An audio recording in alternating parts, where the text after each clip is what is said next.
جب مکہ فتح ہوا نا، 10,000 کا لشکر تھا حضور صلی اللہ علیہ وسلم کے ساتھ. تو مکہ فتح ہونے کے بعد جب صحابہ لوٹنے لگے ہیں تو پتہ چلا قبیلہ حوازن اپنی آب و تاب کے ساتھ نکل آیا. تو فتح مکہ کے فوراً بعد جنگ حنین لگی ہے. بڑی گمسان کی جنگ ہے، یہ بھی قرآن مجید میں بھی اس کا تذکرہ آتا ہے.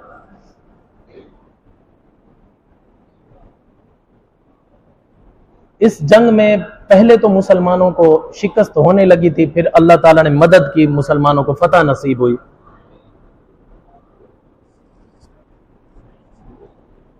تو اس جنگ میں مسلمانوں کو مال غنیمت بہت ہاتھ لگا،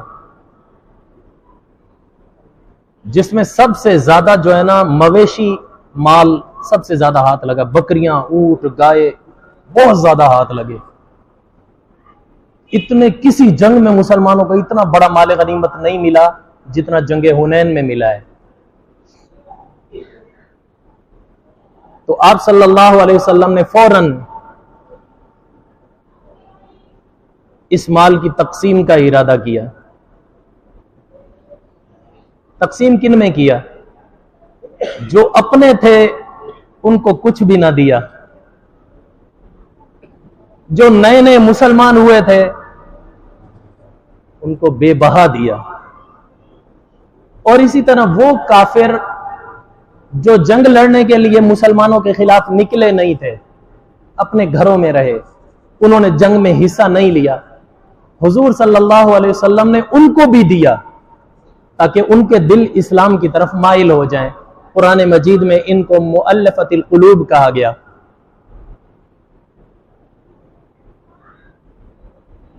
ان کو بھی دیا، اپنوں کو کچھ نہ ملا. تو ایک منافق نے انصار صحابہ میں شوشہ چھوڑا، کہنے لگا دیکھو محمد کی تقسیم کو تو دیکھو، جنگ لڑنے والے ہم، جانیں پیش کرنے والے ہم،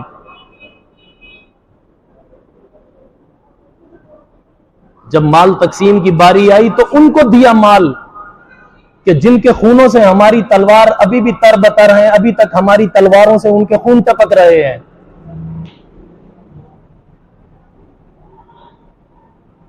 جن سے جنگ لڑی انہی کو مال دیا جا رہا ہے. یہ عجیب ناانصافی ہے. جو پرانے صحابہ تھے انہوں نے تو اس بات پر کان ہی نہیں دھرا. جو نئے نوجوان تھے ان میں سے کچھ یہ باتیں لگ گئے کرنے، ہاں یار دیکھ تو صحیح، ابھی تک ہم نے اپنی تلواروں کا خون صاف نہیں کیا، جن کے خلاف لڑے انہی کا مال ان میں جا رہا ہے، ہمیں کچھ بھی نہیں پوچھا ہی نہیں جا رہا. یہ بات اڑتے اڑتے حضور صلی اللہ علیہ وسلم تک پہنچی. اسی وقت آپ صلی اللہ علیہ وسلم نے صحابہ کو کہا انصار صحابہ کو ایک جگہ جمع کرو، میں آ رہا ہوں. سب انصار صحابہ کو ایک جگہ جمع کیا گیا. حضور صلی اللہ علیہ وسلم گئے، جا کر کہا فیا معشر الانصار، اے انصار کی جماعت، یہ مجھے کیا سننے میں آ رہا ہے؟ پہلے تم یہ بتاؤ کیا اللہ نے تمہیں ایمان کی ہدایت نہیں دی؟ کیا تمہیں اللہ نے میری میزبانی کا شرف نہیں بخشا؟ حقیقت یہ ہے کہ میں جن کو دے دیتا ہوں ان کا مرتبہ اور مقام میرے دل میں اتنا نہیں ہوتا جتنا ان لوگوں کا ہوتا ہے جن کو میں کچھ بھی نہیں دیتا. لیکن اس کے باوجود مجھے سننے میں یہ بات آئی ہے کہ تم نے یہ بات کہی ہے کہ اللہ کے رسول نے سارا مال ان میں تقسیم کر دیا.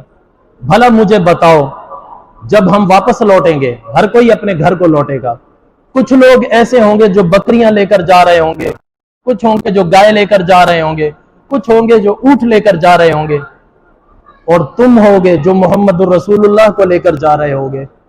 تم میں اور ان میں کیا تمہیں فرق نظر نہیں آتا؟ تو اس پر انصار صحابہ اٹھ کر کھڑے ہو گئے، کہنے لگے اے اللہ کے رسول، ہم آپ کے فیصلے پر راضی ہیں، ہمارے کسی سردار نے، ہمارے کسی بڑی عمر کے شخص نے یہ بات نہیں کہی، چند نوجوانوں نے کہی تھی۔ وہ نوجوان بھی اٹھ کر کھڑے ہو گئے، کہنے لگے اے اللہ کے رسول، ہم معافی چاہتے ہیں، ہم آپ کے فیصلے پر راضی ہیں، ہمیں دنیا کی کوئی چیز نہیں چاہیے، صرف اللہ کا رسول چاہیے۔ پھر آپ صلی اللہ علیہ وسلم نے فرمایا اے میرے انصار، ایک بات سنو، تم میرے صرف خاص لوگ نہیں ہو بلکہ تم میرے خاص الخاص لوگ ہو۔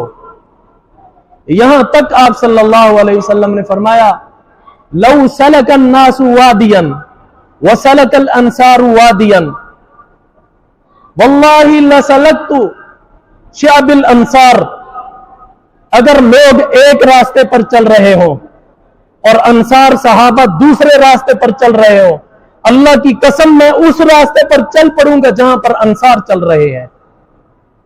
اللہ اکبر، محبت کی انتہا دیکھو۔ اللہ کے نبی یہ نہیں کہہ رہے کہ جس راستے پر میں چل رہا ہوں انصار اس پر چلیں گے، نہیں، الٹ کہا ہے جس راستے پر انصار چل رہے ہیں میں اللہ کا رسول ادھر چل پڑوں گا، اور قسم کھا کر کہا ہے۔ یہ محبت کی انتہا ہے، انتہا ہے محبت کی۔ اس وقت انصار کی آنکھیں آنسو بہا رہی تھی۔ پھر آپ صلی اللہ علیہ وسلم نے فرمایا ہے میرے انصار سنو، تم ابھی سے چھوٹا دل کر گئے،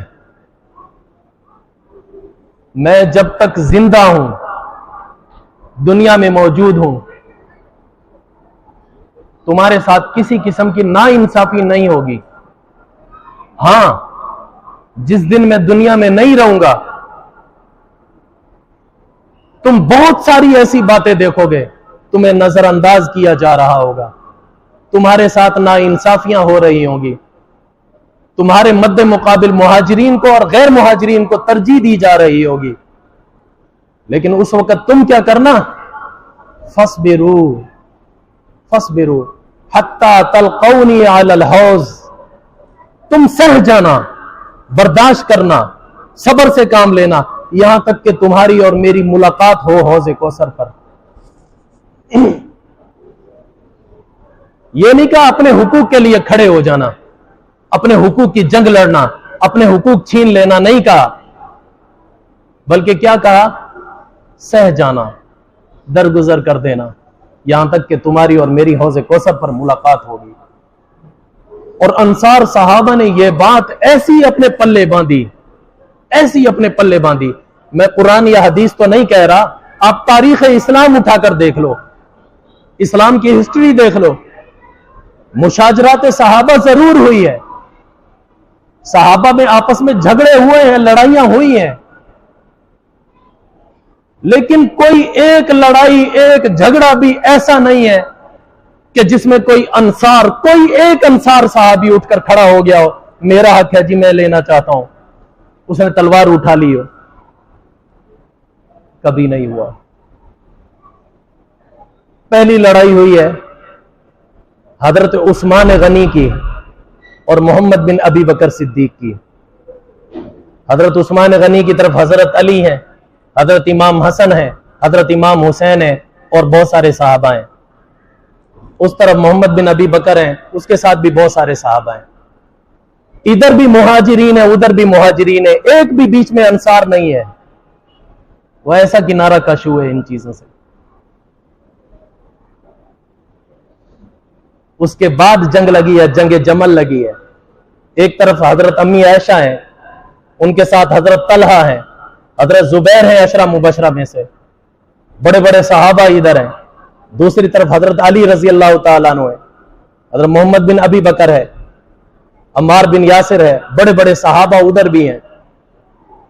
جنگ تک ہو گئی ہے ان کی، ادھر بھی مہاجرین ہے، ادھر بھی مہاجرین ہے، بیچ میں کوئی بھی انصار صحابی نہیں ہے۔